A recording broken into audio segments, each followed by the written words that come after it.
La ville du Puy-en-Velay, une ville au fort caractère, point de départ depuis le Moyen-Âge du pèlerinage de Saint-Jacques-de-Compostelle.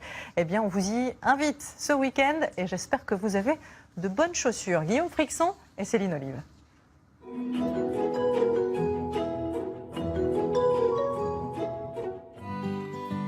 En arrivant au Puy-en-Velay, immédiatement le regard est attiré par trois monuments qui surplombent la ville. Il y a d'abord la cathédrale, veillée jour après jour par l'imposante statue Notre-Dame jonchée à 22 mètres de hauteur. Et à quelques centaines de mètres de là, se dévoile une église étonnante. C'est la chapelle Saint-Michel, bâtie sur une ancienne cheminée volcanique à plus de 70 mètres du sol. Voici notre premier incontournable. C'est ici l'un des plus beaux points de vue sur le Puy-en-Velay. Mais avant d'en profiter, il va falloir prendre son souffle car il y a plus de 268 marches à gravir. Allez, c'est parti. Marche après marche, la ville se laisse peu à peu découvrir à 365 degrés. Et après quelques minutes, on ne sait plus vraiment si c'est l'effort ou le panorama qui aurait tendance à vous couper le souffle. Je commence à avoir mal aux jambes. Au sommet, je retrouve Sébastien, c'est le gardien des lieux. Bonjour Sébastien. Intarissable sur ce monument qui attire près de 70 000 curieux chaque année. Il y a plus de 1000 ans, la construction de cette chapelle a débuté et les matériaux que nous allons retrouver sur place ont été acheminés à dos d'homme et à dos de mulet. Et ce bâtiment religieux a été bâti en épousant parfaitement les particularités de ce rocher en pierre de lave. C'est le mont Saint-Michel des Terres. Alors la visite de la ville s'effectue principalement à pied, sur les rues pavées, cernées par les immeubles et maisons aux façades colorées.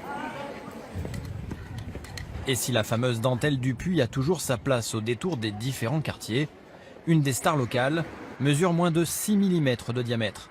Elle, vous l'aurez peut-être deviné, c'est la lentille du Puy-en-Velay. Bonjour, enchantée.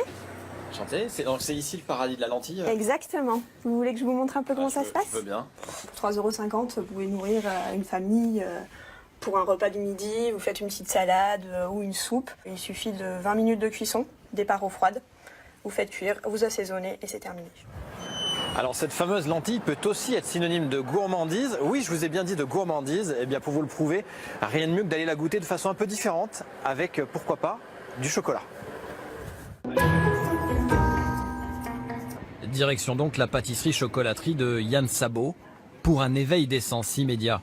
Ici, la lentille a été transformée en farine afin de réaliser un petit gâteau sablé. Elle donne beaucoup plus de croustillant aux pâtes et beaucoup plus de parfum. Elle a des parfums de châtaigne qui sont hyper intéressants au niveau de la pâtisserie. Avec son chocolat en forme de coquille Saint-Jacques, il joue avec les parfums de la lentille qui conviennent parfaitement aux amoureux du sucré comme du salé. Voilà, le côté craquant de la pâte sablée avec la farine de lentilles, le praliné et le chocolat, je trouve que c'est un beau mariage. Alors pour limiter les effets caloriques de cette pause gourmande, j'ai décidé d'échanger mes baskets contre des chaussures de randonnée. Ici, au pied de la cathédrale, s'effectue le départ sur les chemins de Saint-Jacques-de-Compostelle.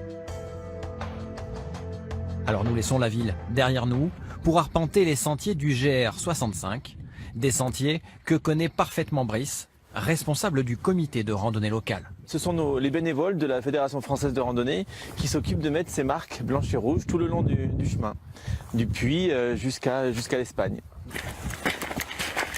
Et en plein été, c'est une centaine de marcheurs qui, chaque jour, débutent leur pèlerinage ici, sur les chemins de Haute-Loire. On peut faire une première étape de 30 km, mais on peut faire une première étape de 10 km, 12 km. C'est à chacun de voir, en fonction de son niveau, la distance qu'il veut parcourir.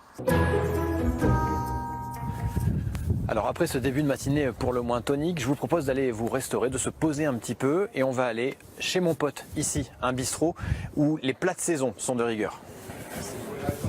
Et pour déjeuner ici, mieux vaut avoir réservé, à la carte de cette brasserie, 2 plats du jour. Manger vite et bien tout en respectant les produits locaux est devenu l'une des signatures de Fred en cuisine.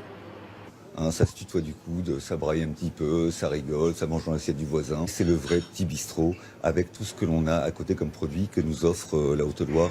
Et pour vous aider à digérer, un petit détour doit être réalisé pour découvrir l'une des boissons préférées des habitants du Puy, la verveine.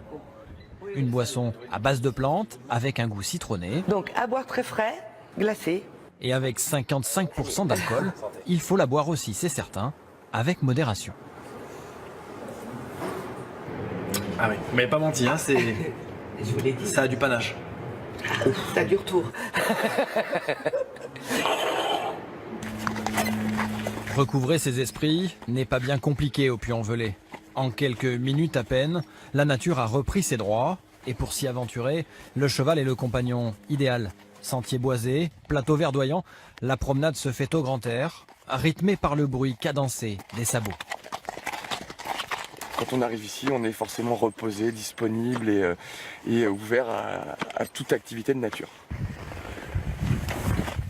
Voilà, même si c'est mon cheval Ania qui a fait le plus d'efforts pendant cette heure, je vous propose de nous rendre directement dans notre bon plan pour se reposer. Des animaux, il en est aussi question chez Françoise. Ses chambres d'hôtes sont au beau milieu de sa ferme pour un dépaysement garanti. De naître, celui-là, il a environ un mois, un gros mois. Il est dans les premiers nés et ils naissent noirs comme ça. Et vers 5-6 mois, ils se transforment, ils deviennent beiges. Et pour se rendre dans la chambre, c'est toujours bien accompagné. Direction donc le château, une maison fortifiée, multicentenaire.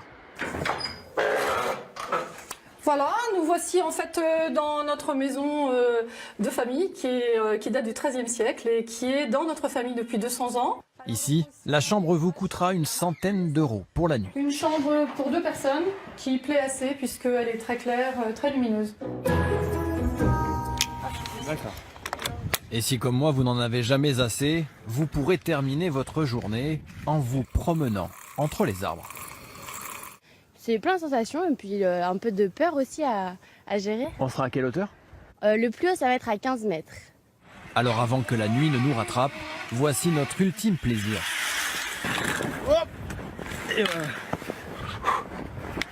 Au total, pour découvrir le Puy-en-Velay, ce week-end nous aura coûté 192,50 €.